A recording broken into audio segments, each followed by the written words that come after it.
భారత్ చేసిన operation సింధూర్లో Pakistan air బేస్లు ధ్వంసమయ్యాయి. కానీ ఇప్పటివరకు ఎయిర్ బేస్లు ధ్వంసమైనట్టుగా పాకిస్తాన్ అంగీకరించలేదు. ఈ నేపథ్యంలో అసలు నిజాన్ని పాకిస్తాన్ ఉప ప్రధానమంత్రి ఇషాక్ దార్ ఒప్పుకున్నారు. రావల్పిండిలో Noor Khan air base, Shorkot air బేస్లపై భారత్ దాడి చేసిందని ధృవీకరించారు. అంతేకాకుండా సౌదీ యువరాజు ఫైజల్ బిన్ సల్మాన్ తనను వ్యక్తిగతంగా సంప్రదించారని తెలిపారు. మే 10న ఉదయం 4:30 పాకిస్తాన్ ఎదురుదాడికి ప్లాన్ చేస్తుందని అంగీకరించారు.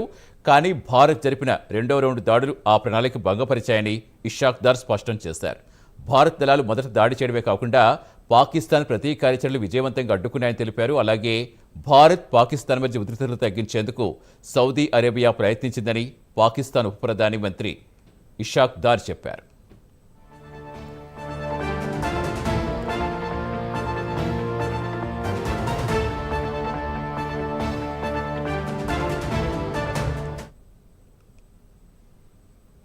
భారత్ చేసిన ఆపరేషన్ సింధూర్లో పాకిస్తాన్ ఎయిర్ బేస్లు ధ్వంసమయ్యాయి. కానీ ఇప్పటివరకు ఎయిర్ బేస్లు ధ్వంసమైనట్టుగా పాకిస్తాన్ అంగీకరించలేదు. ఈ నేపథ్యంలో అసలు నిజాన్ని పాకిస్తాన్ ఉప ప్రధానమంత్రి ఇషాక్ దార్ ఒప్పుకున్నారు.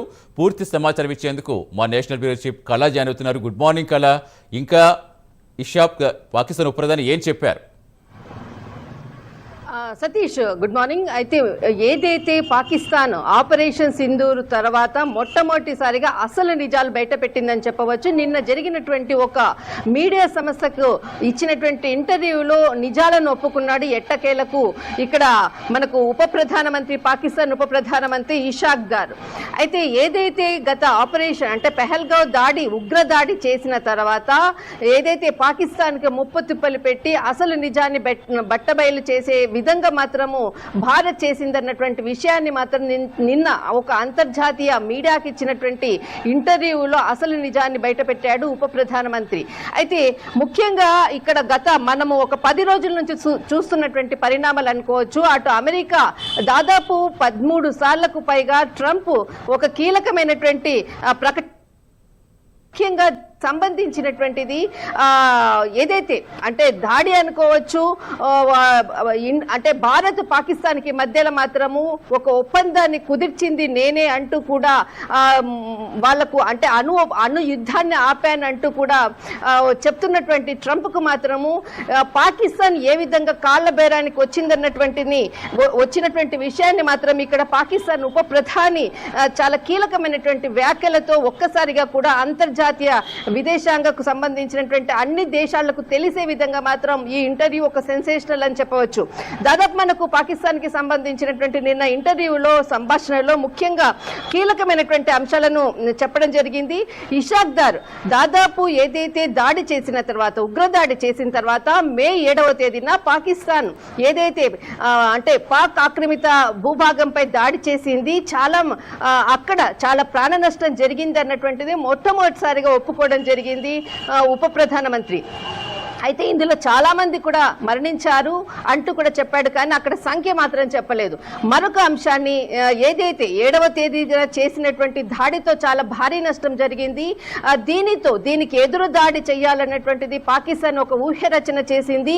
దీనికి ముహూర్తం కూడా పెట్టాము. మే 10వ తేదీ తెల్లవారుజామున 4 గంటల అంటే 4 నుంచి 5 గంటల సమయంలో ఒక ముహూర్త సమయాన్ని పెట్టాము. కానీ అంతకన్నా ముందుగానే మా ఊహ్య రచనను పసిగట్టి భారత్ ఒక కోలుకోలేని దెబ్బ కొట్టింది అంటూ కూడా అసలు నిజాన్ని బట్టబయలు చేశాడు. ఏదైతే 10వ తేదీన మేము ఒక ముహూర్తాన్ని పెట్టాము, 8, 9వ తేదీన ఇక్కడ రావల్పిండికి సంబంధించినటువంటి ఎయిర్ బేస్ అనుకోవచ్చు, తర్వాత ఇక్కడ మనకు నూర్కోట్ కి సంబంధించినటువంటి అనేక స్థావరాలపై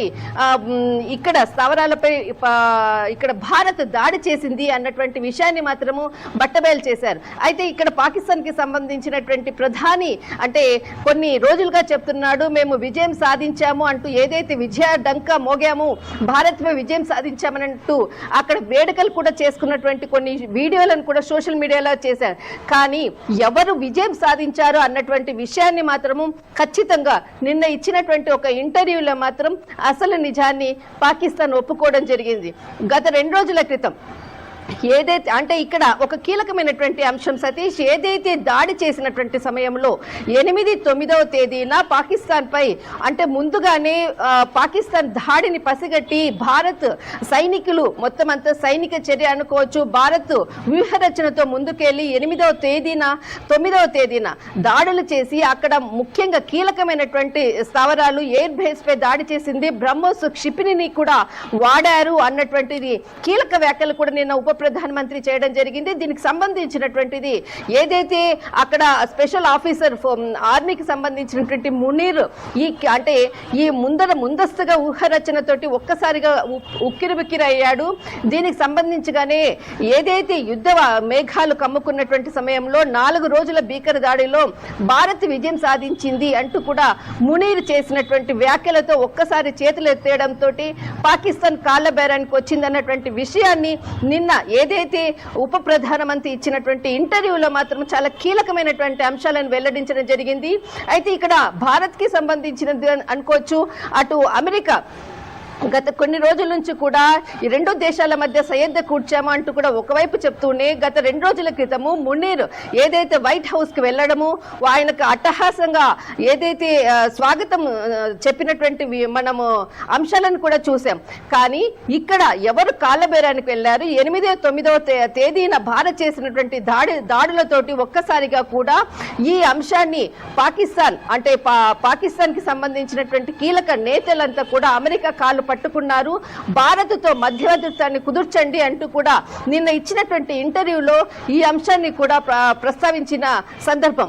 అయితే దీనికి ఏదైతే ఇండియా పాకిస్తాన్ కి మధ్య జరుగుతున్నటువంటి వార్ అంటే దాదాపు 7వ తేదీన చేసినటువంటి దాడిలో దాదాపు మనకు చాలా మంది అక్కడ కీలకమైనటువంటి ఉగ్రవాదకు సంబంధించినటువంటి అక్కడ అంటే పాక్ ఆక్రమిత కాశ్మీర్ లో ఉండేటటువంటి చాలా స్థావరాలను కూడా ధ్వంసం చేశారు, చాలా ఉగ్రవాదులను కూడా మట్టబెట్టి అక్కడ చాలా మంది చనిపోయినటువంటి సందర్భంలో అది ఒక పెద్ద కోలుకోలేని దెబ్బ పాకిస్తాన్ కి. దానికి ఎదురు దాడి చేయాలన్నాం, కానీ దానికన్నా ముందుగానే భారత్ పసిగట్టి మా ఎయిర్ బేస్లపై దాడి చేయడంతో ఎట్టకేలకు మేము భారత్ సయోధ్య కుదుర్చుకోవాల్సి వచ్చింది అంటూ కూడా అమెరికాని కూడా మేము అడగడం జరిగింది అన్నటువంటిది ఇక్కడ చాలా కీలకం.